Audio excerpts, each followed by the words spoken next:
आज भगवान मुरली मनोहर इतना आनंद दे रहे हैं, सबको बहुत आनंद दे रहे हैं। भगवान ठुमक ठुमक करके आंगन में चलते हैं। मैया ने पैजनियां पैर में बांधी है,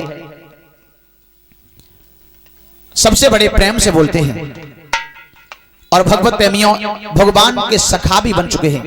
सखा संगीत, मदन मोहन, मनसुका, श्रीदामा, ये भगवान के सखा थे। सखाओं में खेलने के लिए जाते हैं। और एक दिन भगवान ने माटी खाई, और जब माटी खाई तो मनसुख भैया ने शिकायत कर दिया कि यशोदा से कहा कि मैया तुम्हें नहीं मालूम है कि तेरे लाला ने माटी खाई। यशोदा सुन माई, तेरे लाला ने माटी खाई। यशोदा सुन माई,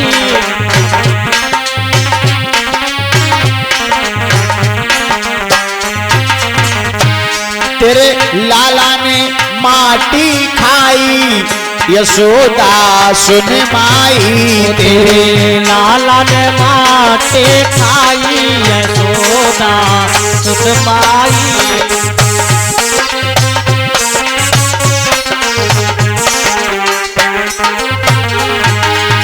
भैया तेरे लाला ने माटी खाई है, और देख अभी खाई माटी, पेट होए बड्डो, टांगे होए पतली, सब दुर्दशा हो जाए, इसलिए देख तू अपने लाला को। आज यशोदा मैया दौड़ पड़ी। मात यशोदा ने पकड़ो कन्हैया। मात यशोदा ने पकड़ो कन्हैया। मात यशोदा ने पकड़ो कन्हैया। मात यशोदा ने पकड़ो कन्हैया। मुख देखो कहीं जाई। यशोदा सुन माई, तेरे लाला ने माटी खाई। यशोदा सुन माई, तेरे लाला ने माटी खाई। यशोदा सुन माई,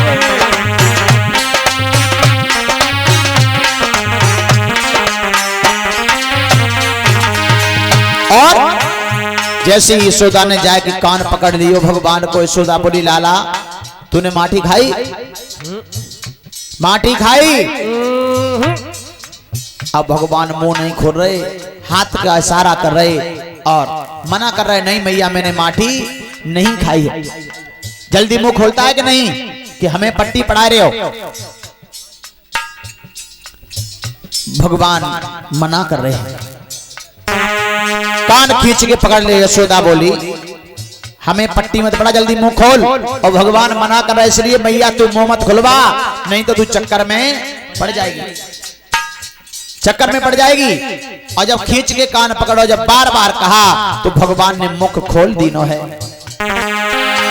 मुख खोलो है जब ही कन्हैया। मुख खोलो है जब ही मुख खोलो है जब ही कन्हैया। मुख खोलो है जब ही कन्हैया।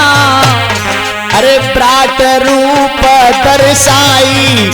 यशोदा सुन माई, तेरे लाला ने माटी खाई। यशोदा सुन माई,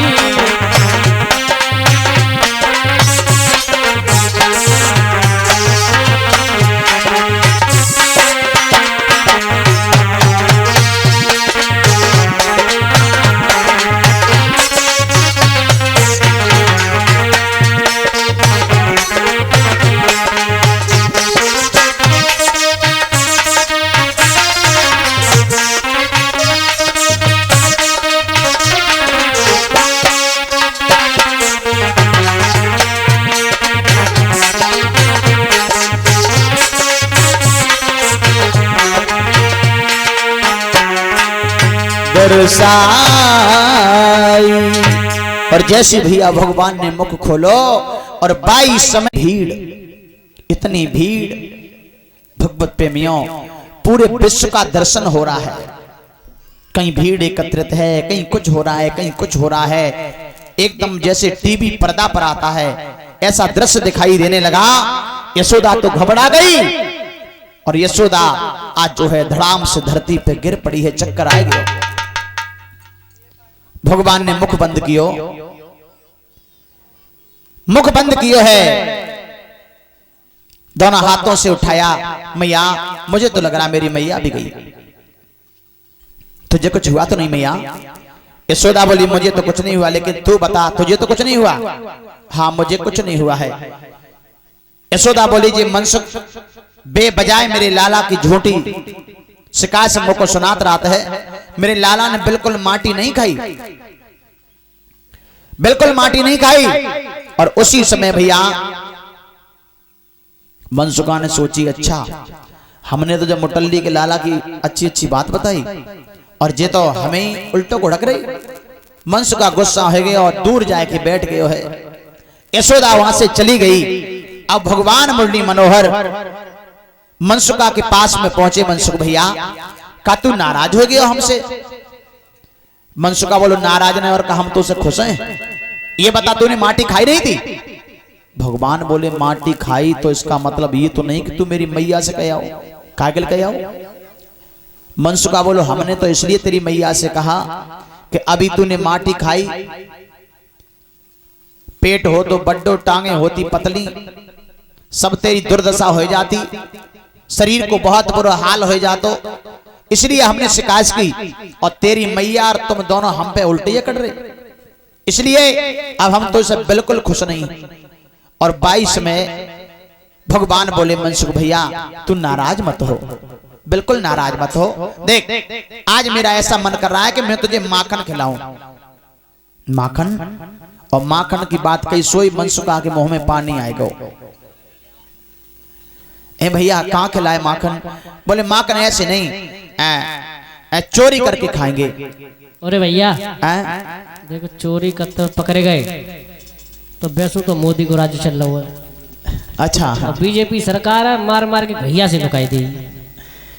अरे माखन की चोरी करेंगे, कोई वैसी चोरी थोड़ी नहीं करेंगे। न काऊ की गैया खोले, न भैंस खोले, न अड़ियां कचरियां तोड़े, माखन चुराएंगे। भैया चोरी तो चोरी है, चाहे नल को बोंटी खुलाओ, लेकिन बजाओगे चोरी न। वो तो बात सही है। और खाए पे पीबे में पकड़ी जाए तो ज्यादा ज्यादा कोई 2-4 थप्पड़ मार दे। और जतन आए कि इतनों कहने के पास टाइम है जो मारते ही रहे ना। सो तो सही कहता हो तो सब लोग बिजी हैं, इतनों कहने के पास टाइम है जो हमेशा तुम्हें मारते ही रहे वहां पे। हाँ कथा सुनने को तो टाइम है, मार भी तब टाइम हो। ऐसो है माखन की चोरी करेंगे, ठीक है? अरे भैया चलो एक न के जाओ। अब देखता है निकल के हर के ब्रज में जाके घर में कोई ना है भैया अपने बापा को घरों है। बात हो गई। अब सबरे ग्वाल बाल साथ में चले। अच्छा भगवान ने माखन चुराया था पहले। अच्छा माखन ही क्यों चुराया? माखन क्यों चुराया था ये मन समझ रहे ना कि भगवान माखन चोर थे। वो चोर थे, वो चोर नहीं थे। आप चोर मन समझ रहे ना। धर्म की स्थापना करने वाले, भक्तों को दर्शन देने वाले, दुष्टों का संहार करने वाले, वो चोर नहीं थे। चोरी का तो एक बहाना था, बहाना। जो ब्रज की गोपियां थी, ब्रज की गोपियां वो जन्म जन्म की प्यासी थी, भगवान को अपने आंगन में बुला करके दर्शन करना चाहती थी। और प्यासी कब की थी? जिस समय श्याम सुंदर वो श्री राम और लक्ष्मण जब गए थे जनकपुर में, श्री राम और लक्ष्मण जनकपुर में गए तो जनकपुर की उन गोपियों ने जब देखा श्री राम को तो उनके मन में इतना सुंदर भाव जागृत हुआ, ये लाला कितने सुंदर हैं और मेरे आंगन में अगर घूम जाते तो मेरा आंगन पवित्र हो जाता, जी भर के मैं दर्शन कर लेती। ये भाव उनके अंदर जागृत हुआ है। तो भगवान श्री राम उस समय मर्यादा पुरुषोत्तम श्री राम थे, मर्यादा में चलने वाले, बिना गुरु की आज्ञा के कहीं जाते नहीं थे। उन्होंने उन स्त्रियों के, माता बहनों के मन की बात को जान लिया कि इनके अंदर बड़ा सुंदर भाव है हमारे प्रति। तो उन्होंने कह दिया कि अभी हम किसी के घर नहीं जाएंगे क्योंकि गुरु की आज्ञा नहीं है। लेकिन एक दिन ऐसा आएगा कि हम बिना बुलाए सबके आंगन में जाएंगे, बिना बुलाए तुम्हें बुलाने की जरूरत भी नहीं पड़ेगी। तो ये चोरी का तो एक बहाना था। भगवान जाते थे दर्शन देने के लिए और गोपियां बुलाती थी अपने आंगन में और वो कहती थी क्या कि आज मोरे अंगना में आओ गोपाल हो